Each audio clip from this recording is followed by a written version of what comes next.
Srikanth cable TV ప్రేక్షకులకు, ఆపరేటర్లకు, ప్రకటనదారులకు భోగి, సంక్రాంతి, కనుమ పర్వదిన శుభాకాంక్షలు.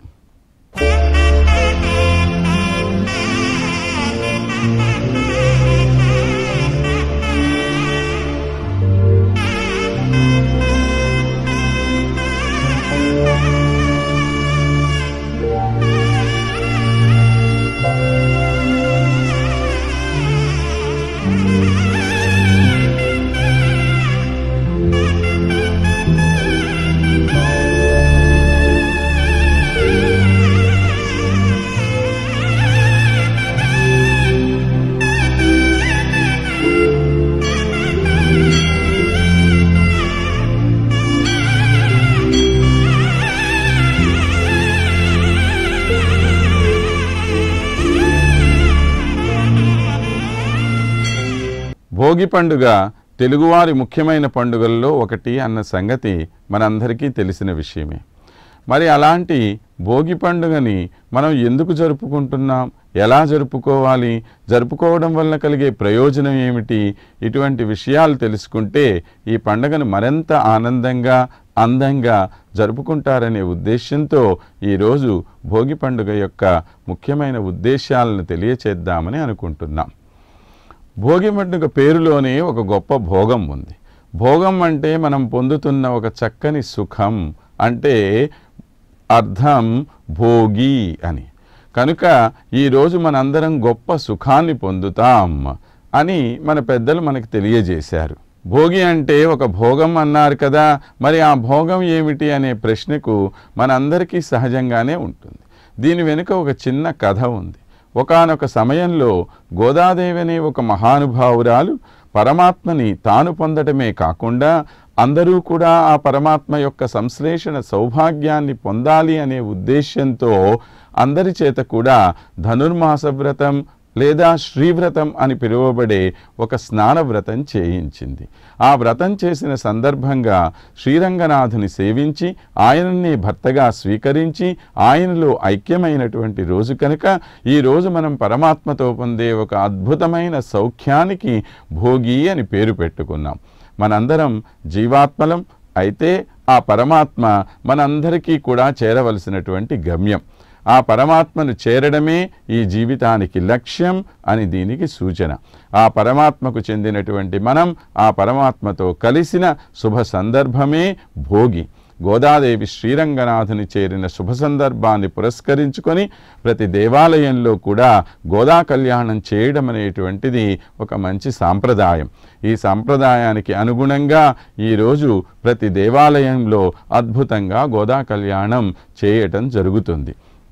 మరి ఆ భగవానుని మనం చేరాలి అనుకుంటే ఇహలోకమైన అంటే ఈ ప్రపంచానికి సంబంధించిన ఎన్నో బంధనాల నుండి బయటపడాలి కదా. అదేమన్నా అంత సులభమైన విషయమా చెప్పండి? మనకు ఉండే సంబంధాలు అన్నీ పాతవైపోయినవి, చిరిగిపోయినవి, పనికిరానివి. భగవంతునితో ఉండే సంబంధం నిత్యనూతనమైనటువంటిది, ఎల్లప్పుడూ ఉండేది, శాశ్వతంగా ఉండేది. అంటే మనం ఒక పాత సంబంధాన్ని పోగొట్టుకొని మరొక కొత్త సంబంధాన్ని స్థాపించుకుంటూ ఉంటున్నాం. దీనికి సూచనగా మన ఇంట్లో పనికి మాలిన, పాతవైపోయిన, దేనికి ఉపయోగకరం కానటువంటి వస్తువుల్ని తీసుకొని వచ్చి మంటల్లో వేసి బూడిద చేస్తున్నాం. వాటి స్థానంలో కొత్త వస్తువుల్ని తెచ్చి ఉపయోగించుకుంటూ ఉంటాం. అదేవిధంగా మన యొక్క పాత సంబంధాలను దూరం చేసుకొని పరమాత్మతో సంబంధాలు మనం ఏర్పరచుకోవాలి. ఇది సూచించడమే ఈ భోగి మంటల యొక్క ప్రత్యేకత. భోగి మంటలు ప్రతి ఇంటి ముందు వేసుకొని ఆ చల్లదనానికి విరుగుడుగా స్వామి వెచ్చదనాన్ని మనందరం పొందాలి. భోగి అంటేనే అన్ని విధాలైన సుఖాలకు, అన్ని మంగళాలకు సూచన అయినటువంటి పండుగ. మంగళం అంటే మన వాళ్ళు దిష్టి తీయడం అని అంటూ కూడా ఉంటారు.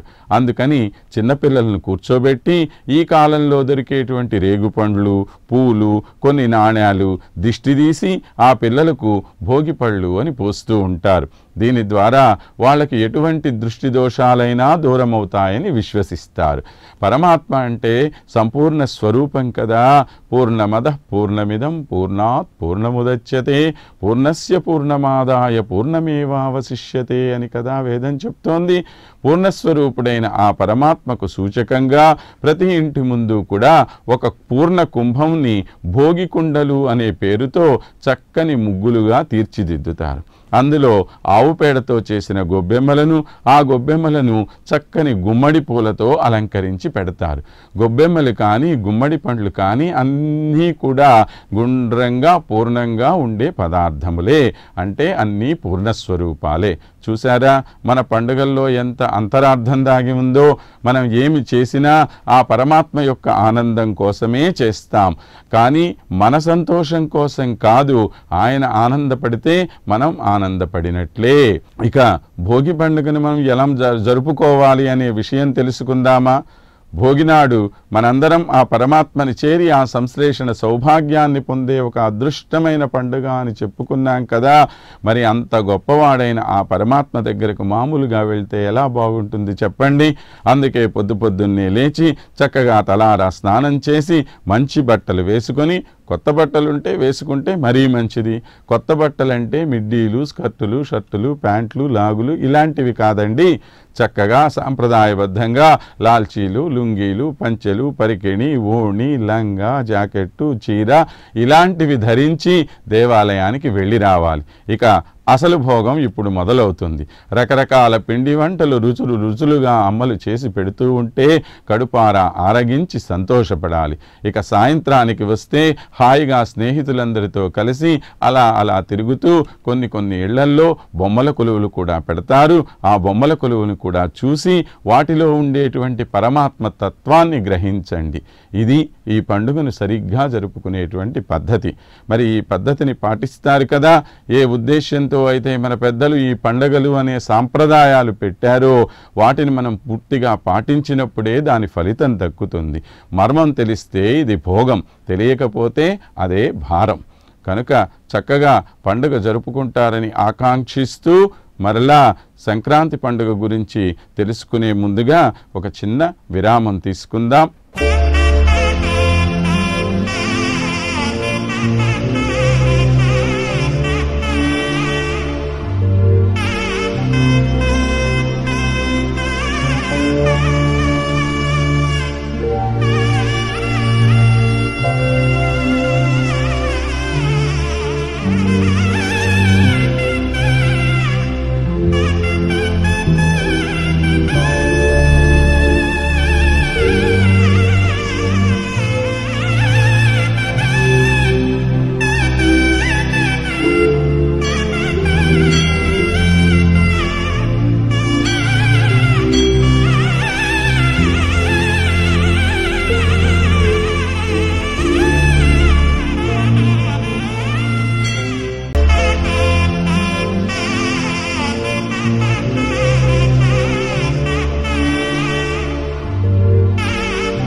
కార్యక్రమానికి మరలా స్వాగతం. సంక్రాంతి పండుగను మనం పెద్ద పండుగ అని కూడా పిలుస్తూ ఉంటాం. ఈ పండుగ ధనుర్మాస పుణ్యకాలం పూర్తయిన తరువాత జరుపుకునే గొప్ప పండుగ. దీన్ని పెద్ద పండుగ అని ఎందుకంటారు అనేది మనం తెలుసుకోవాల్సిన విషయం. వాస్తవానికి ఇది అన్ని పండుగల్లో బాగా జరుపుకోబడే పండుగ కాబట్టి దీన్ని పెద్ద పండుగ అని అంటారని అనుకుంటారు. వాస్తవానికి దీని పేరు పెద్దల పండుగ. పెద్దల పండుగ అంటే మన పూర్వీకులైనటువంటి వారు, స్వర్గస్థులైనటువంటి వారి కోసం మనం చేసుకునే పండుగ అని దీని అర్థం.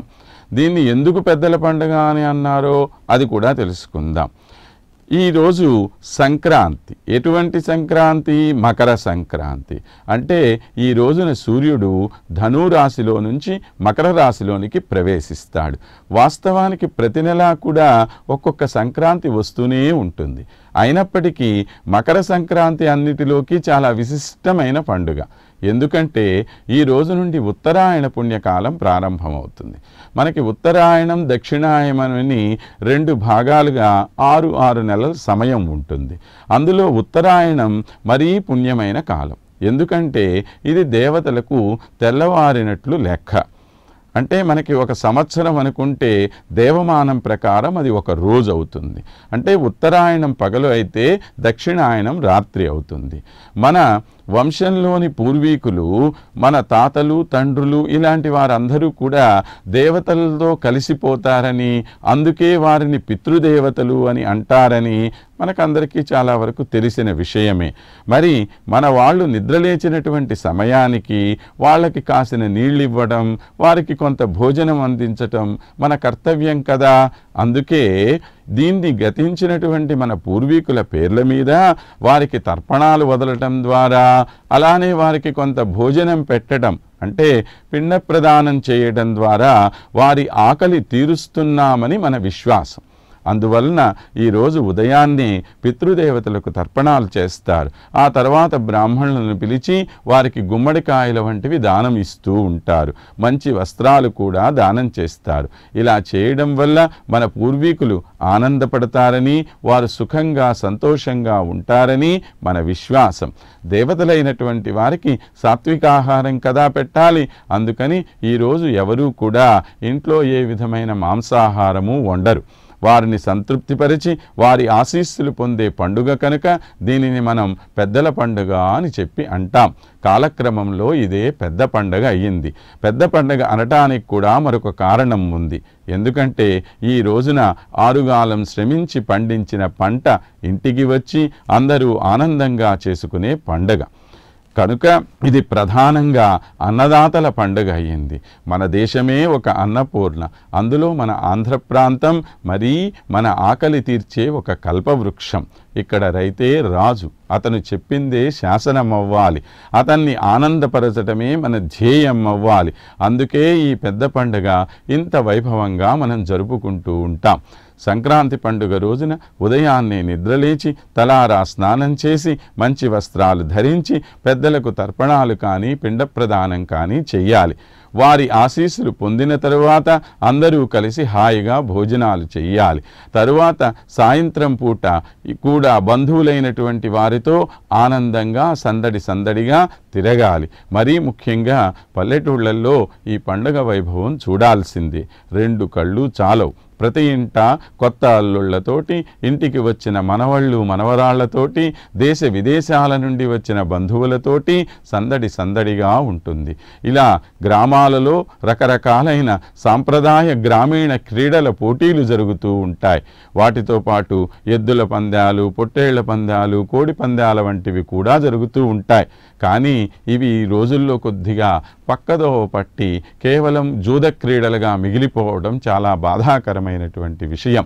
ఇది అందరం కలిసిమెలిసి ఆనందంగా జరుపుకోవాల్సిన పండుగ. కానీ మన జీవితాలని పణంగా పెట్టుకొని ఒక దుఃఖకరమైన పండుగ చేసుకోరాదు. ఈ విషయం దృష్టిలో పెట్టుకొని మీరందరూ చక్కగా హాయిగా ఆనందంగా ఈ పండుగను జరుపుకుంటారని ఆశిస్తూ తరువాత కనుమ పండుగ వైభవాన్ని గురించి తెలుసుకుందాం. కనుమ పండుగ పశువుల కోసం ప్రత్యేకంగా చేయబడేటువంటి పండుగ. మన సంస్కృతిలో పశువులకు కూడా చాలా ప్రధానమైనటువంటి పాత్ర ఉంది. పశువులను మనం దైవ సమానంగా భావిస్తూ ఉంటాం. ఈ కనుమ పండుగ రోజున పశువులన్నిటికీ కూడా చక్కగా స్నానాదులు చేయించి వాటికి పసుపు కుంకుమ ఇవన్నీ కూడా అద్ది అలంకరించి రకరకాల పూలతో అలంకరించి వాటికి ఇష్టమైనటువంటి పదార్థములను వండి వాటికి పెట్టి ఏ విధమైనటువంటి శ్రమ వాటికి కలగ చేయకుండా చూసుకుంటూ ఉంటాం. అలాగా ఈ పశువులన్నిటినీ కూడా ఆరాధించటం అనేటువంటి దాని ద్వారా అన్ని జీవులు సమానమే అనేటువంటి ఒక గొప్ప సందేశం కూడా మన వాళ్ళు మనకి అందిస్తూ ఉంటారు. కనుమ రోజు కాకైనా కదలదు అని మనకి ఒక సామెత ఉంది. ఆ సామెత ఎందుకు వచ్చిందో తెలుసా? సాధారణంగా ఈ జంతువులు కానీ పక్షులు కానీ ఇవి అన్నీ కూడా వాటి ఆహారం కోసం ఉదయాన్నే నిద్రలేచి ఎక్కడెక్కడికో వెళ్ళి ఆహారాన్ని పొంది మళ్ళా సాయంత్రానికి వాటి గూటికి అవి చేరుతూ ఉంటాయి. కానీ కనుమ రోజు వాటికి ఆ విధమైనటువంటి ఏ శ్రమ లేకుండా ప్రతి వాళ్ళు వాళ్ళ ఇళ్లల్లోనే వాటికి కావలసినటువంటి అన్ని పదార్థాలు అక్కడ సిద్ధం చేసి ఉంటారు కనుక ఇక ఈ పశువులకి కానీ పక్షులకి కానీ ఆ ఆహారం కోసం ఎక్కడికో వెళ్ళవలసినటువంటి అవసరం లేకుండా చేస్తారన్నమాట. అందుకనే ఈరోజు ఎవ్వరూ ఇళ్లలో నుంచి కదలకూడదు అని చెప్పి మన పెద్దలు అంటూ ఉంటారు. ఊరు పొలిమేర దాటి పోకూడదండి కనుమ రోజు అని చెప్పి. ఉద్దేశ్యం ఏమిటయ్యా అనంటే ఆఖరికి పశువులు కూడా ఈరోజు బయటకు కదలాల్సిన అవసరం లేకుండా అందరికీ సుఖంగా ఇంటిలోనే అన్ని రకాలైనటువంటి ఏర్పాట్లు మనం చేసుకుంటూ ఉంటాం కనుక ఈ పండుగ యొక్క ఔన్నత్యాన్ని కూడా తెలుసుకొని పశువులని కూడా మనం గౌరవించాలి. పశుపక్ష్యాదులు కూడా మన జీవితంలో భాగం. ప్రకృతి అంతటినీ గౌరవించటం మనిషిగా మనందరి కర్తవ్యం అని తెలిపేటువంటి ఒక గొప్ప సాంస్కృతికపరమైన వ్యవసాయపరమైనటువంటి కృషి ప్రధానమైనటువంటి ఈ దేశంలో మనం జరుపుకునేటువంటి అద్భుతమైన పండుగ ఈ సంక్రాంతి అని తెలుసుకొని ఈ 3 రోజుల్ని అందరూ ఆనందంగా హాయిగా గడుపుకుంటారని ఆశిస్తున్నాం.